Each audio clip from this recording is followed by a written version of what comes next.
Todo mundo no Porto de Parintins achou que eu tinha ficado louco de vez naquela manhã de janeiro. Eu tinha 21 anos. Cheirava a óleo de motor nas mãos de tanto trabalhar no barracão do seu Valdemar. E estava de pé na beira do rio com um envelope de dinheiro apertado no punho, como quem segura a própria vida. O sol já estava pesado antes das 8 horas, daquele jeito que o sol do Amazonas tem de cair em cima da gente como peso que não dá para tirar. E o suor escorria pela minha testa enquanto eu olhava para o barco mais feio, mais podre e mais largado de toda a margem. Era um casco de madeira de uns 12 metros, amarrado com corda de cipó que qualquer vento forte podia partir, com a pintura tão descascada que era impossível dizer que cor tinha sido, com tábuas inchadas de umidade e um cheiro de breu e mofo que chegava antes de você chegar nele. O homem que estava vendendo, seu Ambrósio Pantoja, 70 e poucos anos e dentes de ouro que ele mostrava quando ria, olhou para o envelope na minha mão e depois olhou para mim com aquela expressão de quem não acredita no que está vendo. "Menino", ele disse, "você tem certeza?" "Tenho", eu disse. E tinha. Tinha mais certeza daquilo do que de quase qualquer coisa que eu tinha feito até então na minha vida. Porque não era impulso, não era loucura, não era falta do que fazer. Era 2 anos de trabalho e de espera e de guardar cada tostão com uma disciplina que até eu mesmo me surpreendia de ter. 2 anos construindo devagar esse momento. E agora que tinha chegado, eu não ia recuar por conta de barco velho ou de riso de porto. Meu nome é Jacinto Ferreira Munduruku, mas desde criança todo mundo me chama de Jacintão, por causa do tamanho que eu fui tomando cedo.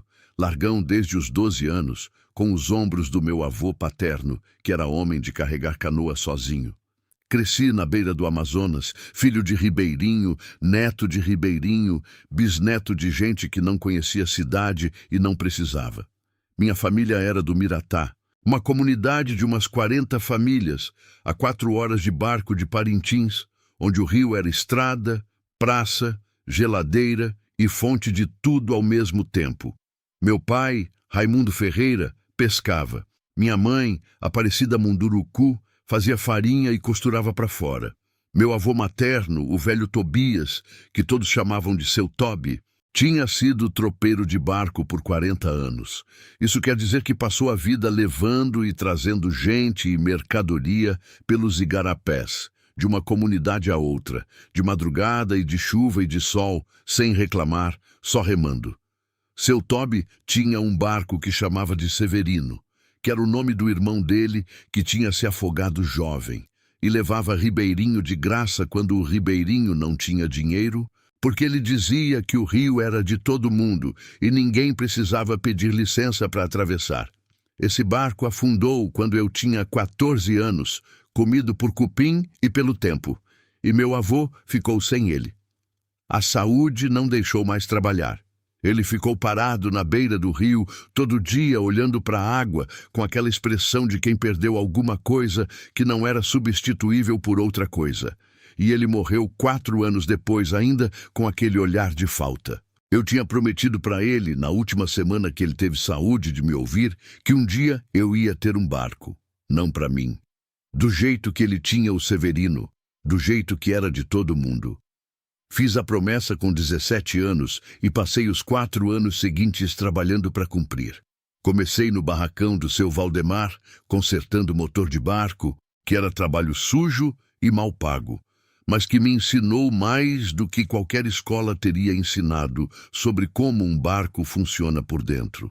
Depois de 1 ano, eu já sabia diagnosticar problema de motor pelo barulho, já sabia distinguir madeira boa de madeira que ia trair, já sabia o que precisava de conserto urgente e o que podia esperar. Seu Valdemar era homem difícil de satisfazer, mas honesto. E quando eu fiz bem feito, ele dizia que fiz, o que era raro o suficiente para valer o dobro de qualquer elogio fácil. Além do barracão, Fiz bico de tudo que aparecia nas horas livres. Carreguei caixa no mercado da beira do porto nas manhãs de sábado. Ajudei na roça de seu Juvenal durante a colheita de janeiro. Consertei motor de roçadeira para quem não sabia mexer. Pintei casa de Dona Sebastiana, que estava com a fachada caindo. Cada serviço pequeno ia para o envelope que eu guardava dentro da mochila velha, embaixo do catre, no quarto que alugava na casa de Dona Nazaré, uma senhora de 60 anos que cobrava barato e não enchia o saco. 2 anos assim. 2 anos de mão no óleo, de costas doendo, de domingos sem descanso. E no final de tudo, 20 mil reais dentro de um envelope de papel pardo, que era o que custava aquele casco podre amarrado com cipó na beira do porto de Parintins. Eu sabia que era o barco certo quando vi, 3 meses antes da compra, numa tarde em que fui buscar peça de motor para o seu Valdemar e passei pelo porto. Estava ali largado, sem dono aparente, com o cipó já solto de um lado como coisa esquecida. Perguntei de quem era e me disseram que era do seu Ambrósio, que tinha tentado vender várias vezes sem conseguir, porque todo mundo achava que não valia o trabalho de reformar. Fui até o seu Ambrósio, vi o barco por dentro, bati na madeira com o nó do dedo em cada parte e ouvi o som que ela devolvia. Passei a mão pelo casco e senti onde tinha força e onde estava cedendo.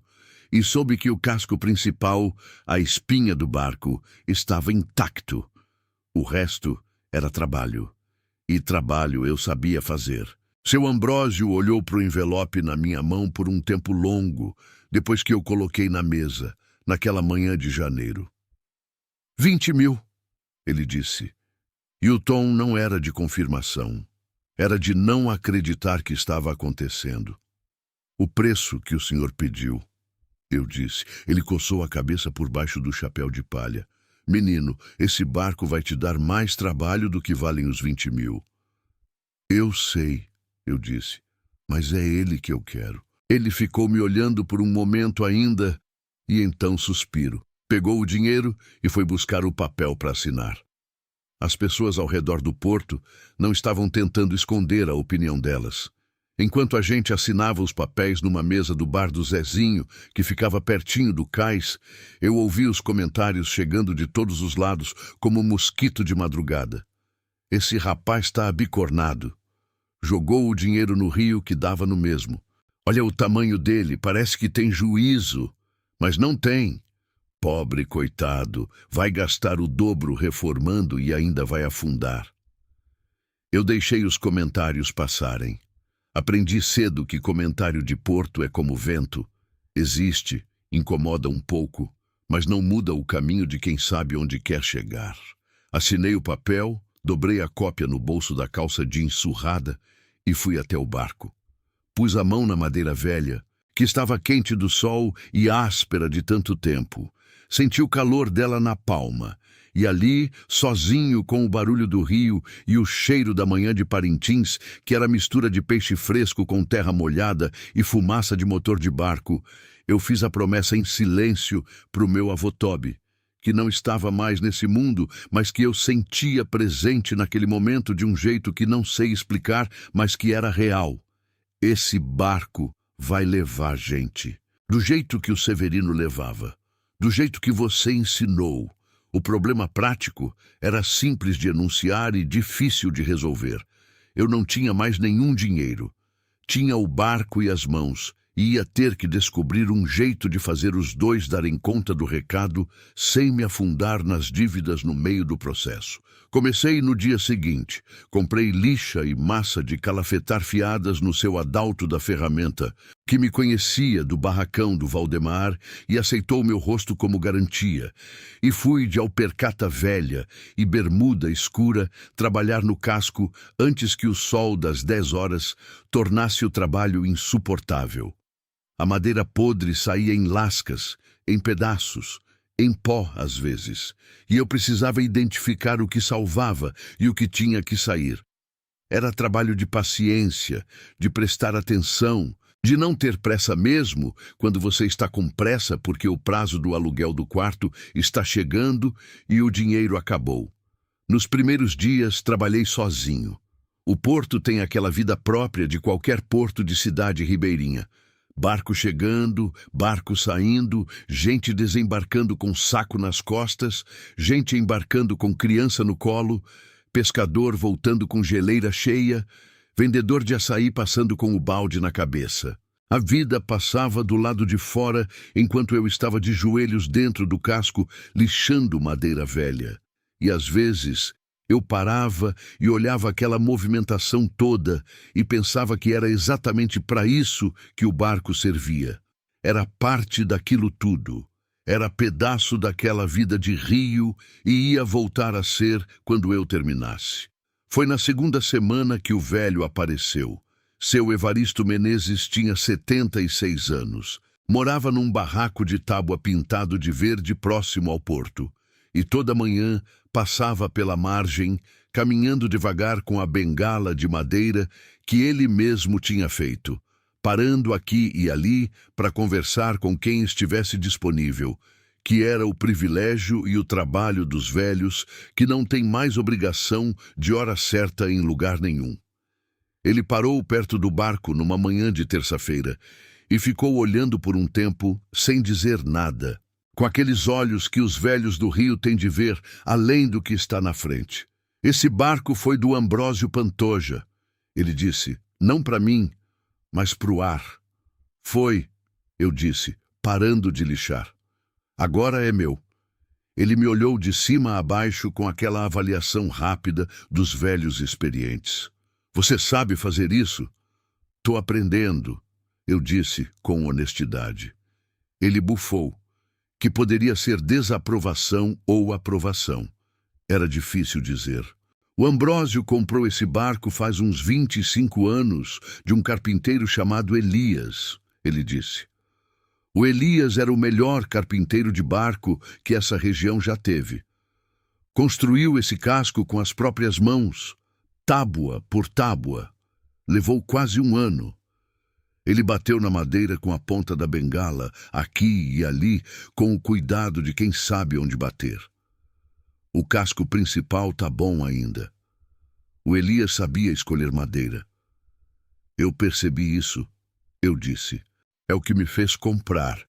Ele me olhou de novo, e então, sem dizer mais nada, foi andando embora com a bengala tocando o cais de madeira em ritmo lento e regular. Eu fiquei olhando para as costas dele até sumir na movimentação do porto, sem entender bem o que tinha sido aquela visita. No dia seguinte ele voltou. Dessa vez trouxe um caneco de café preto e ficou parado do lado de fora do casco, bebendo e me olhando trabalhar por um tempo longo. Eu fui fazendo meu serviço sem perguntar nada, porque aprendi que os velhos têm o tempo deles e que não adianta apressar. Você sabe que tem um compartimento escondido nesse barco? Ele perguntou de repente no meio do silêncio. Eu parei. Não sabia, eu disse. O Elias construiu. Era do jeito dele. Ele gostava de fazer esconderijo em tudo que construía. Dizia que todo barco bom precisa ter segredo. Ele tomou um gole do café. Fica no fundo do lado de este bordo, que é o lado direito quando você está olhando para frente. Tábua, que soa diferente das outras. Eu larguei a lixa, peguei o cabo do martelo e fui batendo devagar pelo assoalho do lado que ele tinha indicado. Na segunda batida, o som mudou, mais oco, mais fundo, claramente diferente da madeira sólida ao redor. O coração começou a bater mais rápido. Peguei o formão mais fino da caixa de ferramenta que eu tinha juntado aos poucos e fui trabalhando devagar ao redor da borda, com cuidado de quem sabe que pressa aqui é inimigo.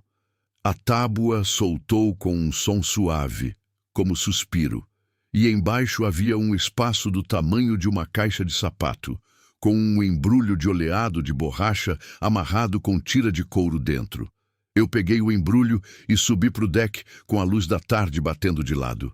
As minhas mãos estavam firmes quando desamarrei o couro, mas alguma coisa dentro do peito estava bem diferente de firme.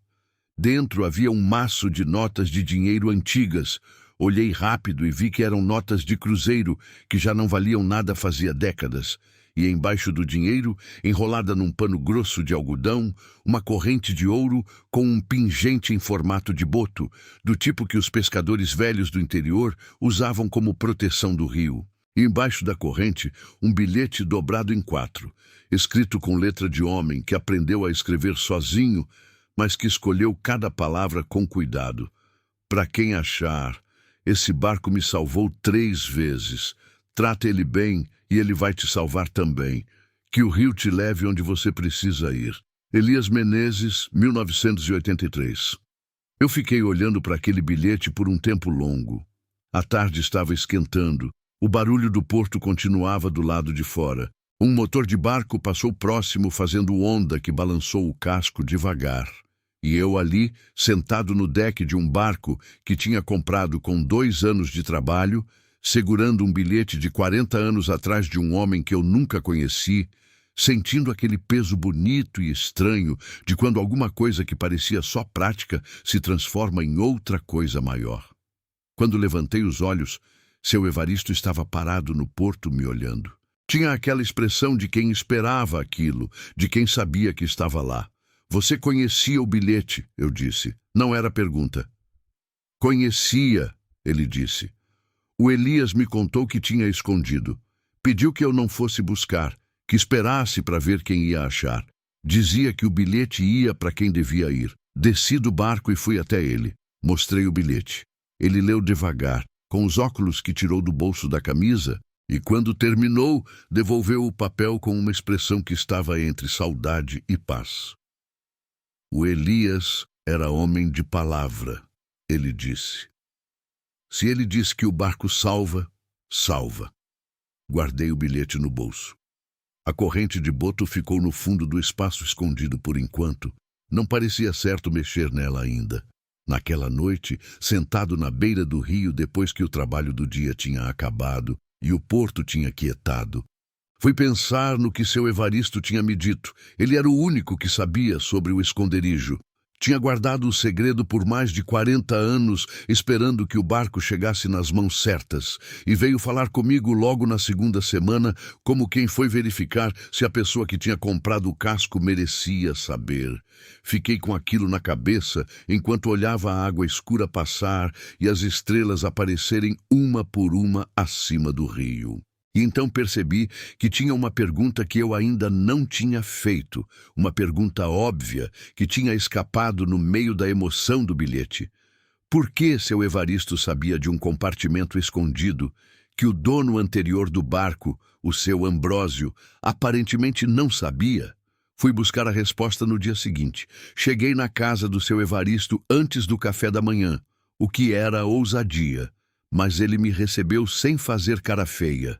Sentado na varanda com uma cuia de mingau, como se estivesse esperando. Você sabia do esconderijo, eu disse, sentando no banco de madeira que ele indicou. Mas o seu Ambrósio não sabia. Ele mexeu o mingau devagar antes de responder. O Ambrósio comprou o barco quando Elias adoeceu e precisou vender. Foi uma venda de necessidade, de quem não tinha escolha. O Elias ficou magoadíssimo de ter que vender o barco que tinha feito com as próprias mãos, mas precisava do dinheiro para o tratamento. Ele pausou. O Elias não contou do esconderijo para o Ambrósio porque o Ambrósio era homem que não cuidava bem das coisas. Todo mundo sabia. O Elias sabia também. Então guardou o segredo esperando que um dia o barco chegasse em mão melhor. E você ficou guardando isso por 40 anos.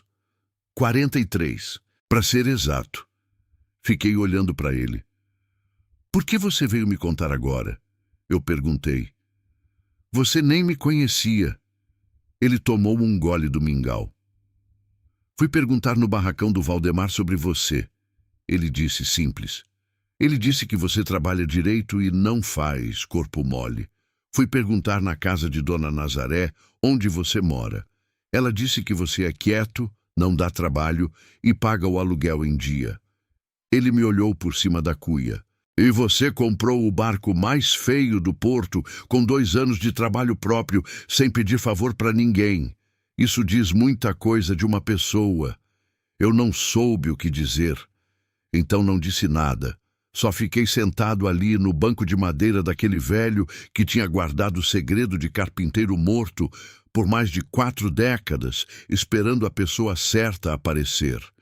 E foi ali, naquela varanda simples com cheiro de mingau e de rio, que seu Evaristo me disse uma coisa que mudou o andamento de tudo.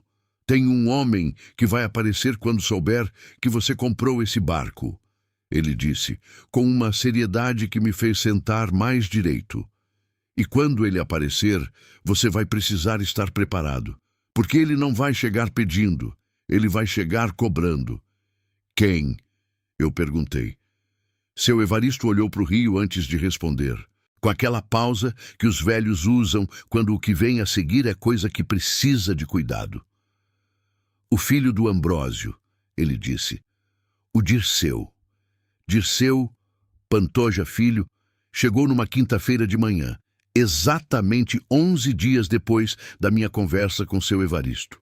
Eu estava dentro do casco, de joelhos no assoalho, encaixando uma tábua nova no lugar de uma que tinha saído podre, quando ouvi os passos pesados no cais. Aquele tipo de passo que os homens dão quando querem que você ouça, que eles chegaram antes de você ver.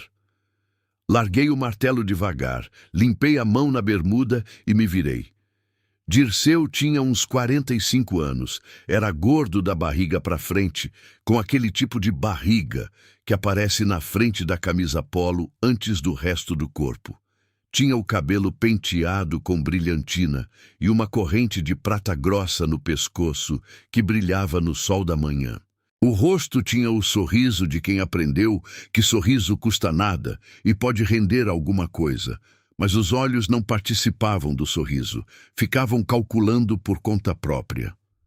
Jacintão, ele disse, como se me conhecesse de longa data. Você é o Jacintão, né? Jacinto, eu disse. Pode chamar de Jacinto. Ele deu uma risada curta. Jacinto, então, Dirceu Pantoja. Estendeu a mão. Sou filho do seu Ambrósio, que vendeu esse barco para você. Eu apertei a mão.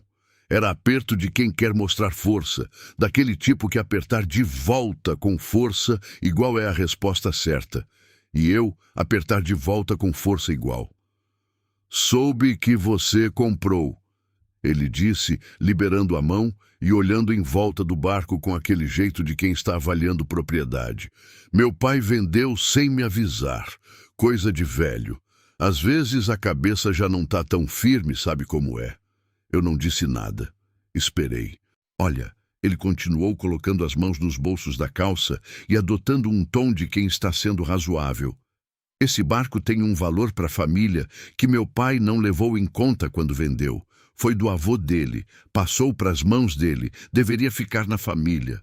Você entende? Entendo, eu disse. Mas eu comprei. Paguei o preço pedido. A venda foi legal. Foi. Ele balançou a cabeça como concordando. Só que eu quero fazer um negócio com você. Pago 22 mil agora em espécie, você sai com 2 mil de lucro sem ter feito quase nada ainda. Eu olhei para ele.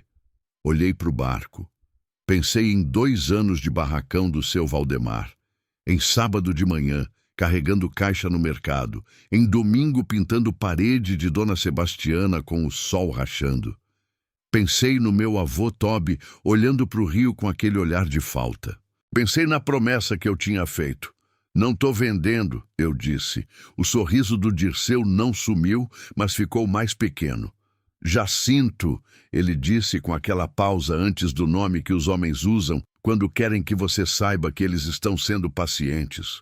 Você tem 21 anos, está sem dinheiro, está consertando um barco que vai custar o dobro do que você pagou antes de ficar navegável. Essa conta não fecha para você. Essa conta eu faço, eu disse. Você vai se arrepender de ser difícil, ele disse ainda com um sorriso, mas a voz tinha esfriado uns 2 graus. Pode ser, eu disse. Mas hoje não estou vendendo. Ele ficou me olhando por um momento ainda, com aqueles olhos que calculavam sem parar. Então deu um aceno de cabeça que podia ser qualquer coisa, virou as costas e foi andando pelo cais com aquele passo pesado que tinha anunciado a chegada. Eu fiquei olhando as costas dele até dobrar no fim do cais e sumir. O coração estava batendo mais rápido do que o normal. Não era medo exatamente. Era aquela tensão que vem quando você percebe que uma situação vai ficar maior antes de ficar menor. Fui naquela tarde na varanda do seu Evaristo. Contei tudo. Ele ouviu mexendo uma palha de buriti entre os dedos, o jeito que ele tinha de escutar. E quando terminei, ficou um tempo sem falar. O Dirceu tem um contrato de transporte fluvial com uma empresa de Manaus, ele disse. Usa um barco grande para levar mercadoria pelos igarapés da região. Bom contrato, sustenta a família com folga. Mas o barco dele quebrou faz uns 2 meses e está numa oficina em Parintins aguardando peça de motor que vem de Manaus e que está atrasada. E no contrato dele tem uma cláusula que diz que ele precisa ter embarcação funcionando para renovar, que vence em menos de 3 meses. Então ele precisa de um barco provisório, eu disse. E esse aqui, mesmo velho, mesmo precisando de conserto, na mão dele servia para apresentar ao contratante e segurar o contrato enquanto o barco bom não sai da oficina. Eu processei aquilo por um momento. Mas por que ele não chegou pedindo isso, em vez de chegar tentando comprar de volta? Seu Evaristo soltou um som que era quase risada. Porque o Dirceu é do tipo que não sabe pedir, só sabe cobrar. É o feitio dele desde pequeno. Ele me olhou. Mas ele vai aperrear você, Jacinto. Com jeito ou sem jeito, ele vai tentar. E aperreou. Começou por onde eu não esperava. Pelas ferramentas. Eu devia para o seu Adalto da ferramenta desde que comecei o serviço. E tinha prometido pagar quando recebesse um serviço de conserto de motor que estava para fechar. Quando fui buscar as ferramentas que tinha deixado penhoradas, seu Adalto estava com uma expressão desconfortável, sem me olhar direito. Jacinto, ele disse passando a mão na nuca. Apareceu um homem aqui ontem e pagou o que você devia. Fiquei parado. Que homem? Disse que era enviado do Dirceu Pantoja. Disse que estava quitando por você, que era presente. Eu fui bobo e aceitei antes de pensar. E agora ele diz que as ferramentas são dele, porque pagou a dívida. Respirei fundo. Seu Adalto, eu disse com calma que estava custando manter. O senhor tem o contato do emissário? Deixou um número. Saí com o número anotado no papel e fui até o orelhão da praça principal. Liguei. Dirceu atendeu no segundo toque, como se estivesse esperando. Oi, Jacinto, ele disse, com aquela voz tranquila que era mais irritante do que qualquer grito. Quero que você saiba que vou devolver o dinheiro das ferramentas assim que puder, eu disse direto. Sem pressa, ele disse. As ferramentas estão aqui bem guardadas. Você vem buscar quando quiser, desde que a gente tenha uma conversa antes sobre o barco. Eu já disse que não vendo, Dirceu. Não estou falando em venda, ele disse. Havia uma mudança no tom agora, mais calmo ainda, mais paciente, que me disse que ele tinha pensado bem nisso. Estou falando em conversa. Você e eu sem pressa, para ver se a gente chega num acordo que serve para todo mundo.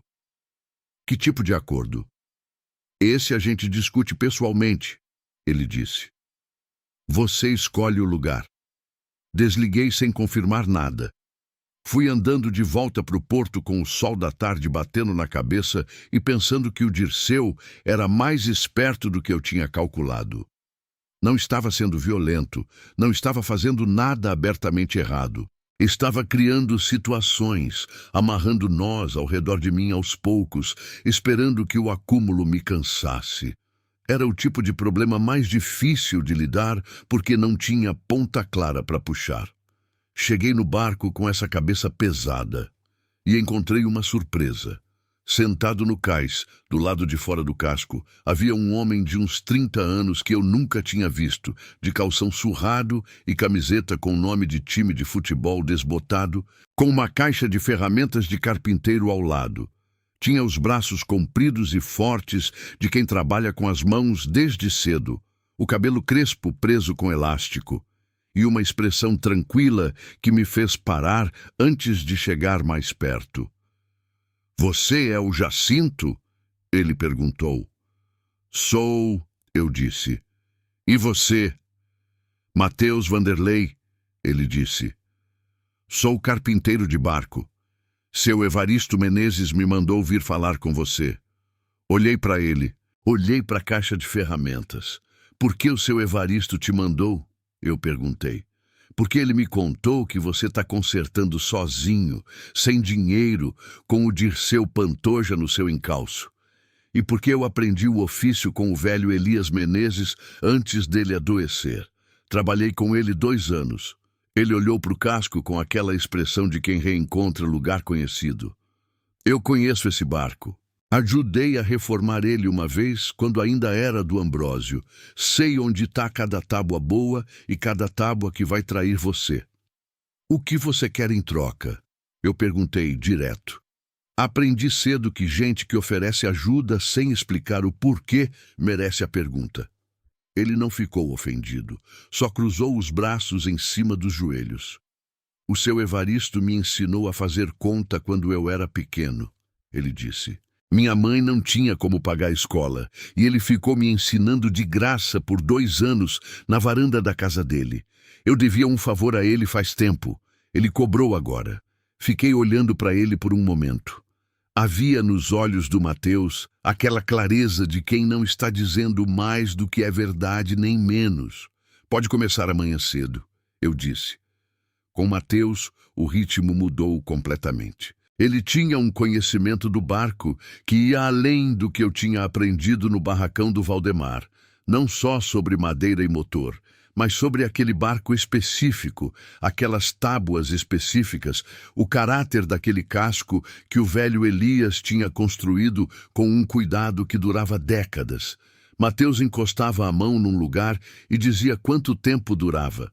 Batia num prego e dizia se segurava ou precisava ser trocado. Trabalhava em silêncio a maior parte do tempo, mas quando falava era para dizer alguma coisa que valia ouvir. O trabalho dos 2 juntos tinha um ritmo diferente do trabalho de um só. Eu era mais rápido, mas menos preciso. Mateus era mais preciso, mas não tinha pressa nenhuma. A gente foi aprendendo a se encaixar, de um jeito que o barco foi avançando mais em uma semana com os 2 do que tinha avançado nas 3 anteriores comigo sozinho.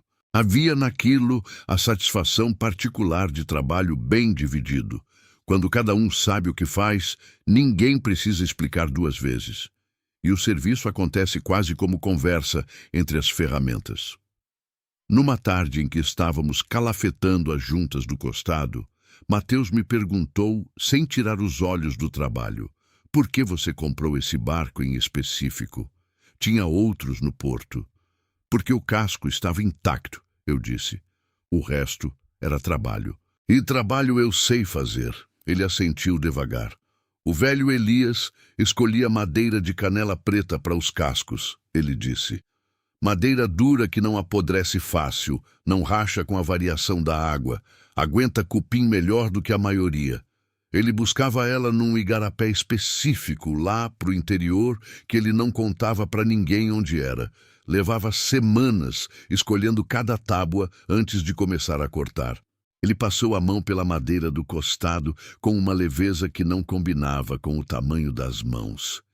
É por isso que 40 anos depois ainda está de pé. Você aprendeu muita coisa com ele, eu disse. Tudo que sei de madeira, aprendi com ele, disse Mateus. O resto aprendi errando. Ele olhou para mim. Por que você quer fazer travessia de graça? Podia cobrar, juntar dinheiro, comprar um barco melhor depois. Contei sobre meu avô Tobi, sobre o Severino, sobre o olhar de falta que ficou no rosto do velho depois que o barco afundou e que ficou até o fim, sobre a promessa. Mateus ouviu tudo sem interromper. Quando terminei, ficou um tempo em silêncio, trabalhando. Sua família é do Miratá? Ele perguntou. É. O seu Tobi levava gente de graça mesmo, ele disse. Minha tia passou pelo Miratá uma vez, anos atrás, com filho doente precisando chegar no posto de saúde rápido e sem dinheiro para pagar balsa. Disse que um homem de barco não cobrou nada e ainda ajudou a carregar a criança. Ele me olhou. Pode ter sido ele. Fiquei quieto por um momento com aquilo no peito. Pode ter sido. Provavelmente foi. Era exatamente o tipo de coisa que meu avô fazia sem contar para ninguém, sem esperar agradecimento, só porque era o que estava na frente dele para fazer. Era ele sim, eu disse, com uma certeza que não tinha de onde vir, mas que estava lá. Mateus assentiu e voltou para o trabalho. E eu também voltei, mas com alguma coisa aquecida no peito, que não estava lá antes daquela conversa.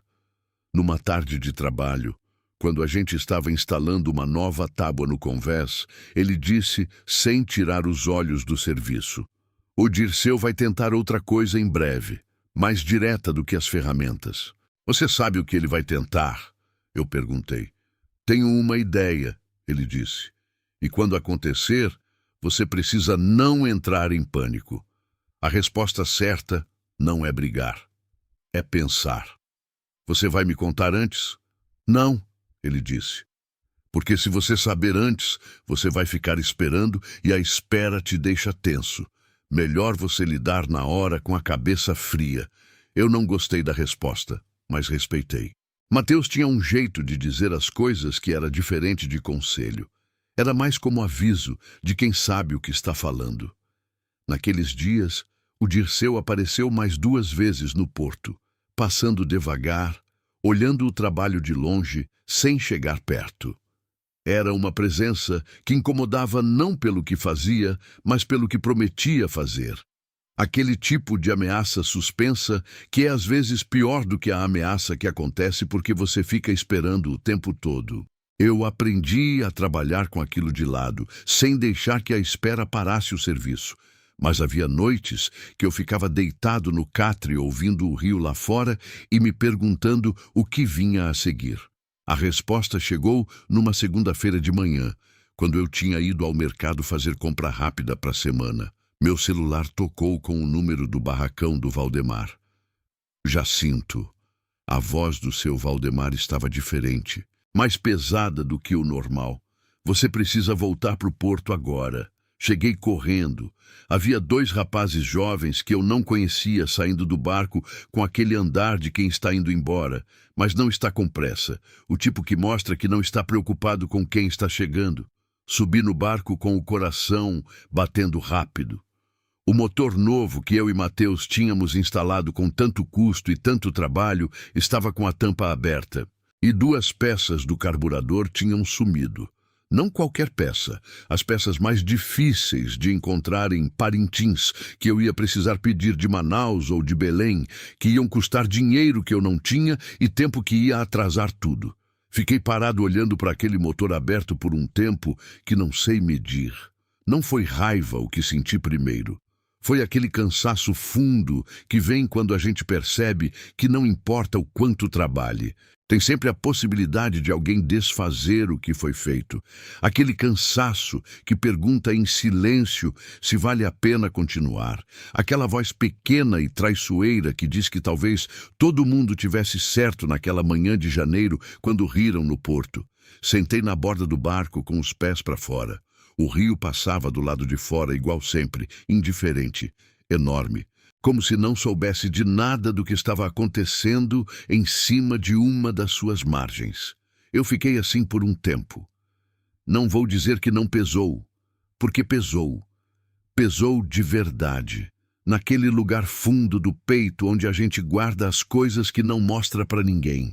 Pesou mais do que eu esperava, de um jeito que me surpreendeu, porque eu não tinha me dado conta de quanto tinha investido ali até sentir o risco de perder. Não o dinheiro. Esse eu sabia que podia ser reposto com mais trabalho. Era outra coisa, era a promessa, era a ideia de que a promessa podia ficar mais longe de ser cumprida por causa de um homem que não tinha nada a ver com ela. Mas quando Mateus chegou meia hora depois e subiu no barco e viu o motor aberto e me viu sentado na borda, ele ficou olhando e esperando. Não disse nada, Não tentou animar, não fez discurso. Só ficou ali presente, do jeito que os amigos de verdade ficam quando o que você precisa não é de palavra, mas de companhia. E eu levantei. Vamos resolver, eu disse. E enquanto dizia aquilo, eu sabia que a solução não estava no motor. Estava numa conversa que eu tinha estado evitando ter. Porque enquanto eu ficasse tentando resistir ao Dirceu, sem entender exatamente o que ele precisava, ia ficar sendo aperreado de jeitos que eu não conseguia prever. E o único jeito de parar de ser aperreado era ir de frente com o que eu tinha na mão para oferecer. Naquela noite, depois que Mateus foi embora, eu fui até a varanda do seu Evaristo e contei o que tinha acontecido com o motor. Ele ouviu sem surpresa. Já era de esperar, ele disse. Eu sei. Eu me sentei no banco de madeira da varanda. Seu Evaristo, eu preciso que o senhor me conte tudo sobre o Dirceu. Não o que ele fez com o barco. Sobre o contrato, sobre o barco dele na oficina, sobre o que ele realmente precisa. Tudo. O velho me olhou por um momento, depois assentiu. E o que ele me contou naquela noite me deu o que eu precisava para resolver aquela situação de um jeito que nenhum dos dois teria conseguido sozinho. O seu Evaristo me contou tudo naquela noite. O contrato do Dirceu com a empresa de transporte de Manaus rendia bem. Era o que sustentava a família. Pagava a escola dos 2 filhos dele, cobria o aluguel da casa boa em que morava. Mas havia uma cláusula no contrato de renovação que exigia a embarcação própria funcionando e registrada no nome dele. O barco grande que ele usava para o serviço estava há 2 meses numa oficina esperando peça de motor que vinha de fora e que já tinha atrasado 3 vezes. A renovação vencia em menos de 2 meses e meio. Se o barco bom saísse da oficina a tempo, tudo bem. Se não saísse, ele perdia o contrato. O barco do velho Elias, mesmo no estado que estava, servia como provisório. Com o registro transferido e o barco navegando, mesmo que fosse só para mostrar para o contratante que ele tinha embarcação, ele conseguia segurar a renovação por mais uns meses, enquanto o barco bom ficava pronto. Era só isso. Uma necessidade prática, com prazo curto, mal comunicada, mal conduzida, que tinha virado pressão e aperreio porque Dirceu não sabia pedir. Achava que comprar era mais simples do que negociar, e quando não conseguiu comprar, foi aperreando do único jeito que sabia. Esse homem tem problema com o pai, disse seu Evaristo no final. Uma mágoa velha por causa de terra que o Ambrósio prometeu e nunca deu. Quando o Ambrósio vendeu o barco sem avisar, foi mais uma pancada nessa ferida que nunca fechou. O Dirceu não quer o barco só por necessidade. Quer porque o pai vendeu sem perguntar, e isso deixou ele bravo do jeito que só mágoa de família deixa. Fiquei olhando para o chão de terra batida da varanda por um tempo. Isso não é problema meu, eu disse por fim. Não é, concordou seu Evaristo, mas é o contexto, e entender o contexto te ajuda a lidar com a pessoa. Voltei para o meu quarto naquela noite e fiquei deitado no catre com os olhos abertos, olhando para o teto de madeira, ouvindo o rio lá fora e pensando no Dirceu, na necessidade dele, na mágoa que não era comigo, mas que tinha transbordado em cima de mim. Pensando no barco, no velho Elias, no bilhete escondido, no meu avô Tobi. Pensando no que eu podia fazer que não fosse nem ceder, nem continuar sendo aperreado. A resposta foi chegando devagar, do jeito que as boas ideias chegam, quando você para de forçar e deixa o pensamento andar. Na manhã seguinte, antes do sol subir de vez, eu fui até a casa do seu Ambrósio. O velho me recebeu na varanda com cara de surpresa e um copo de garapa na mão, mas sem desconfiança. Era gente simples, seu Ambrósio, daquele tipo que vende um barco e não fica pensando muito nos desdobramentos. Jacinto, ele disse, o que te traz cedo assim? O senhor sabe que o Dirceu está atrás de mim por causa do barco, eu disse, sentando no banco que ele indicou. Sei. ele disse, com uma expressão que misturava vergonha e resignação. Ele ficou bravo comigo quando soube que eu tinha vendido. Mas o barco era meu para vender, e eu vendi. Eu sei, seu Ambrósio, e eu não vim tirar satisfação com o senhor sobre isso. Eu olhei para ele. Eu vim porque tenho uma proposta para fazer, e queria que o senhor ouvisse antes de eu falar com o Dirceu, porque me parece que parte do problema é coisa entre vocês dois que vai além do barco. Ele ficou me olhando por um tempo, então suspirou fundo. Aquele suspiro de velho que já sabe que você está certo antes de você terminar de falar. Fala sua proposta, ele disse. Contei. Não de venda, de aluguel provisório. O Dirceu alugava o barco de mim pelo tempo que precisasse para apresentar ao contratante. Ficava no nome dele no papel, como embarcação registrada funcionando.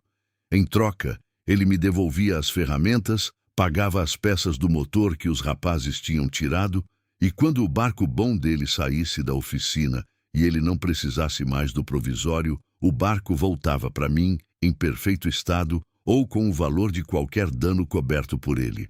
Seu Ambrósio ficou quieto por um tempo depois que terminei. E se o Dirceu não quiser? Ele perguntou. Aí eu continuo consertando e sigo em frente, eu disse. Mas me parece que todo mundo sai melhor com o acordo do que sem ele.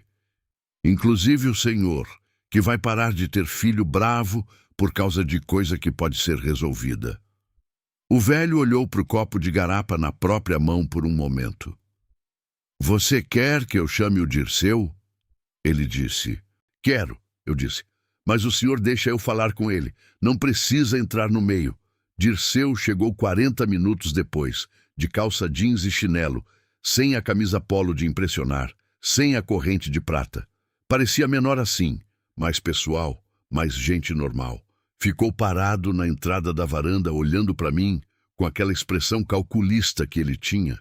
Mas dessa vez havia algo diferente, uma canseira que não estava ali nas outras vezes que a gente tinha se falado. Seu Ambrósio disse que você tem uma proposta, ele disse. Tenho, eu disse. Mas primeiro eu preciso te fazer uma pergunta direta. Ele cruzou os braços. Faz. Quantos meses você precisa do barco para segurar o contrato enquanto o seu barco bom não sai da oficina? Dirceu ficou parado por um momento. Era uma pergunta que cortava direto no que ele tinha estado escondendo atrás de todo o resto, e eu vi no rosto dele o momento em que ele percebeu que eu sabia. O sorriso calculado não voltou. O que veio no lugar foi uma expressão mais honesta, mais cansada, mais de gente real. 2 meses, ele disse. No máximo 3, se o motor atrasar de novo. Tá bom, eu disse. E expus a proposta do mesmo jeito que tinha explicado para o seu Ambrósio, sem enrolar, sem fazer gentileza demais que soasse falsa. Dirceu ouviu tudo sem interromper. Quando terminei, ficou olhando para o chão da varanda por um tempo que pareceu longo. Por que você faz isso? Ele perguntou. Depois de tudo que eu fiz, você chega com proposta assim. Porque a situação toda foi mal encaminhada dos dois lados, eu disse. Você deveria ter chegado pedindo em vez de cobrando. Eu deveria ter tentado entender o que você precisava em vez de só resistir. A gente perdeu tempo dos dois lados. Ele ficou me olhando. As peças do motor eu pago hoje, ele disse. E as ferramentas do seu Adalto eu devolvo essa tarde. E o contrato de aluguel, eu disse. Você escreve, eu assino, ele disse. Não apertamos as mãos de imediato. Ficamos nos olhando por um momento. 2 homens que tinham chegado tortos num problema e encontrado o caminho de sair dele sem precisar que ninguém perdesse de vez. E então o seu Ambrósio, que estava sentado no canto da varanda fingindo que não estava ouvindo tudo, disse em voz baixa, graças a Deus. Dirceu olhou para o pai com aquela expressão de filho que carrega mágoa velha, mas que naquele momento não estava na hora de mostrar. E o seu Ambrósio olhou para o filho com aquela expressão de pai, que sabe que errou, mas que também não sabe exatamente como consertar. Eram duas pessoas com um nó entre elas que ia precisar de mais tempo e mais conversa para desatar. Mas pelo menos, naquela varanda naquela manhã, o nó tinha afrouxado um pouco. Isso não era problema meu, mas eu fiquei satisfeito mesmo assim.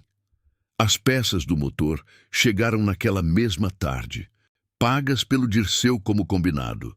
Mateus as instalou num trabalho de 2 horas, que era bonito de ver. Aquela precisão dele, de quem sabe o que faz, cada parafuso no lugar certo, cada encaixe verificado 2 vezes.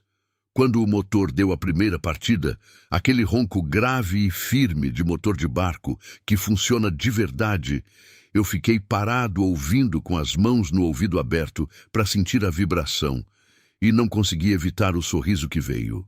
Mateus veio do lado do motor com graxa preta nas mãos, e aquele sorriso raro dele, que quando aparecia, mudava tudo no rosto. Funciona, ele disse. Funciona, eu repeti. Seu Evaristo, que tinha vindo ao porto naquela tarde sem eu ter pedido, como se soubesse que ia ter notícia boa, estava sentado num caixote do lado de fora, com o caneco de chá na mão. Quando ouviu o motor, fechou os olhos por 1 segundo, e quando abriu, havia ali uma expressão que eu não sei nomear com precisão, mas que era do tipo que só aparece quando alguma coisa que estava esperando por muito tempo finalmente acontece. O barco ficou com o Dirceu por 78 dias. Nesse tempo, eu continuei o acabamento. A pintura externa, o toldo novo que Mateus costurou com lona grossa, os últimos retoques no convés.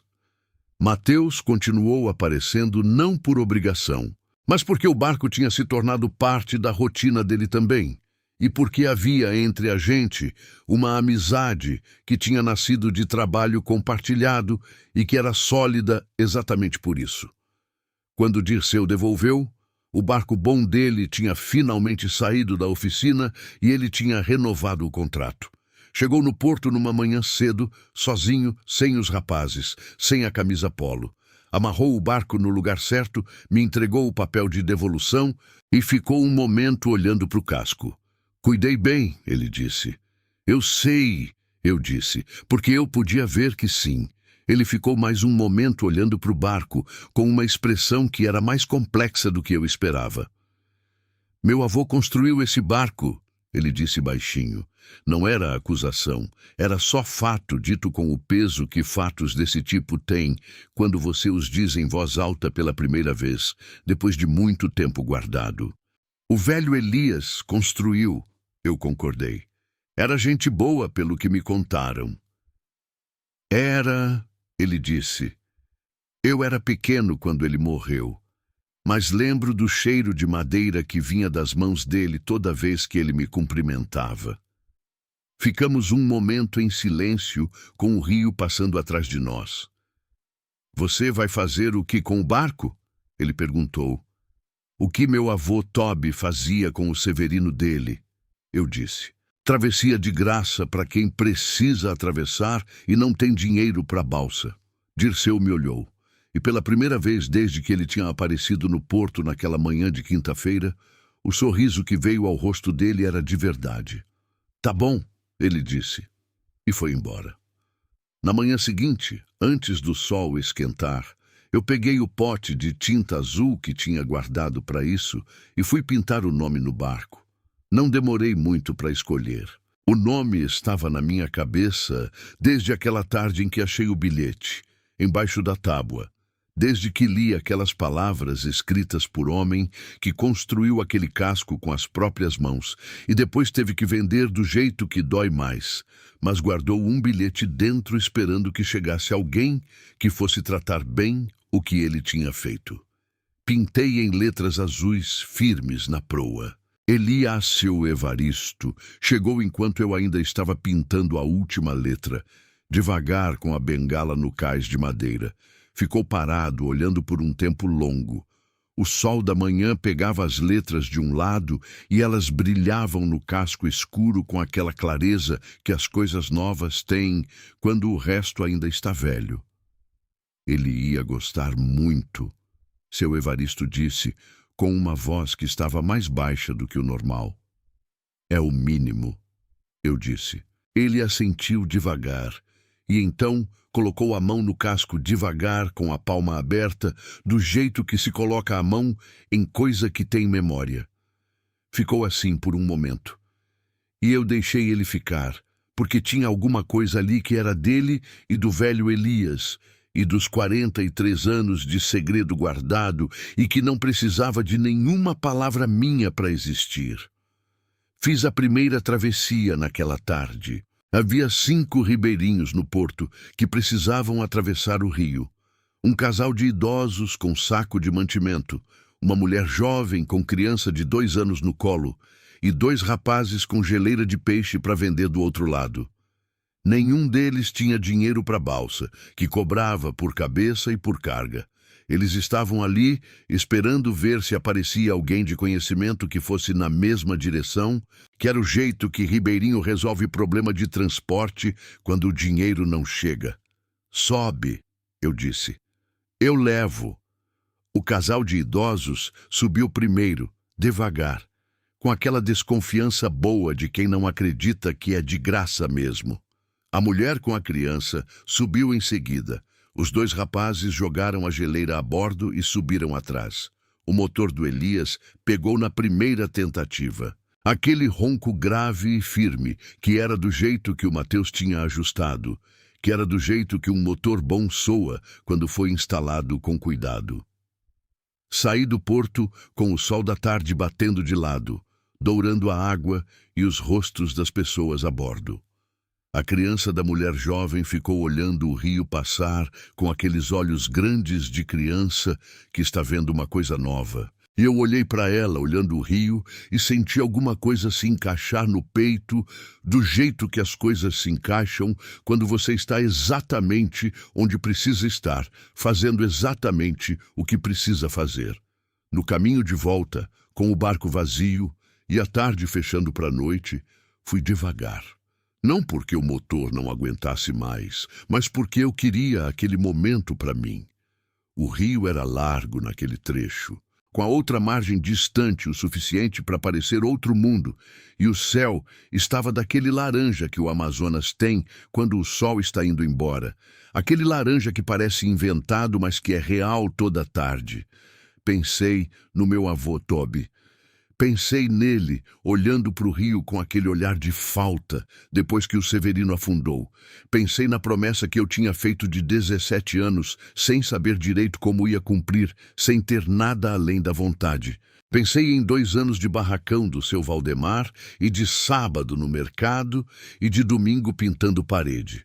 Pensei no envelope de 20 mil que eu tinha apertado no punho naquela manhã de janeiro, enquanto todo mundo no porto ria. E pensei que a gente nunca sabe, quando está no começo de uma coisa, o que vai encontrar no meio. Não sabe do seu Evaristo que guarda segredo de carpinteiro morto por 43 anos esperando a pessoa certa aparecer. Não sabe do Mateus, que aparece com caixa de ferramentas e saber de velho em corpo de jovem. Não sabe do Dirceu, que parece inimigo, mas é só homem com necessidade e sem jeito de pedir. Não sabe do bilhete embaixo da tábua, que vai mudar o significado de tudo. A gente só sabe que precisa começar, e que se começar do jeito certo, com o que tem nas mãos, o rio vai levando. Nos meses que se seguiram, a travessia de graça foi se tornando parte da rotina da comunidade. As pessoas foram sabendo que nas quintas e nos domingos o Elias saía com o Jacinto e levava quem precisava sem cobrar. Começaram a aparecer doações espontâneas. Seu fulano mandava galão de combustível, dona Ciclana deixava no porto uma lata de graxa, um morador anônimo colocava pão e fruta embarcados antes da saída sem esperar agradecimento. A comunidade foi fazendo do barco uma coisa coletiva, do jeito que a comunidade de Rio faz com as coisas que reconhece como suas. Mateus continuou aparecendo sem necessidade de motivo, só porque o barco tinha se tornado parte da vida dele também e porque a gente tinha construído entre nós o tipo de amizade que não precisa de explicação. Seu Evaristo foi ficando mais devagar com o tempo, como os velhos ficam, e a bengala foi ficando mais necessária. Mas toda quinta e todo domingo ele estava no porto quando eu saía, sentado no caixote com o caneco de chá, olhando o Elias partir com aquele rosto calmo de quem está em paz com o que fez no mundo. Numa tarde de abril, 4 meses depois da primeira travessia, eu encontrei no porto o seu Ambrósio. Ele estava sentado numa caixa de madeira olhando o rio, sozinho, com aquela expressão de velho que tem muito tempo e poucos lugares para colocar. "Posso sentar?" eu perguntei. Ele fez sinal que sim. Ficamos um tempo sem falar, os dois olhando a água. O Dirceu e eu conversamos. Ele disse por fim: "De verdade dessa vez." Ele pausou. "A culpa pelo barco foi toda minha no fim das contas. Eu sabia que ele precisava e vendi mesmo assim, de birra. Coisa boba de velho teimoso. Esses acertos entre pai e filho demoram." Eu disse. "Demoram mesmo", ele concordou. "Mas chegam." Ficamos mais um tempo em silêncio. Então seu Ambrósio se levantou devagar, com a firmeza de quem ainda tem orgulho na postura. "O Elias ia gostar de saber que o barco dele está levando gente de graça de novo", ele disse. "O velho sempre falou que barco bom não fica parado." "Não fica", eu concordei. Ele deu um aceno e foi embora com aquele passo de velho que ainda tem lugar para ir. Olhei para o barco amarrado no porto, com o nome Elias pintado em letras azuis na proa, com o motor que Mateus tinha ajustado rodando quieto quando ligado e descansando firme quando desligado, com o casco que o carpinteiro morto tinha construído com as próprias mãos e que ainda estava de pé 43 anos depois, porque ele tinha escolhido madeira boa e encaixado tábua por tábua, com o cuidado de quem sabe que o que faz vai durar mais do que ele. O bilhete do velho Elias estava guardado dentro de casa, numa caixinha de madeira que o próprio Mateus tinha feito para mim. Eu sabia de cor o que estava escrito nele. Já tinha lido tantas vezes. Mas às vezes, nessas tardes de rio, eu ouvia aquelas palavras dentro da cabeça do mesmo jeito que a gente ouve a voz de gente que não está mais, mas que deixou alguma coisa no ar. "Trata ele bem e ele vai te salvar também." Eu tinha tratado, e ele tinha salvado, não de perigo, não de afogamento, não de coisa dramática. Tinha salvado do jeito que as coisas boas salvam a gente quando a gente está precisando e ainda não sabe. De ficar parado, de desistir, de achar que a promessa que a gente faz com 17 anos de coração cheio não pode ser cumprida com 21 de mão no óleo e costas doendo. O rio passava. O sol ia descendo. Em algum lugar no meio da água, um boto saltou uma vez, rápido, e voltou. As crianças na beira da outra margem gritaram de alegria, que era o barulho certo para aquela hora. O Elias estava amarrado no porto, esperando a quinta-feira. E eu estava ali na beira do rio, com o vento morno do Amazonas no rosto, em paz com o que tinha nas mãos e com o que ainda estava por vir. Era o suficiente. Era mais do que suficiente. Fim.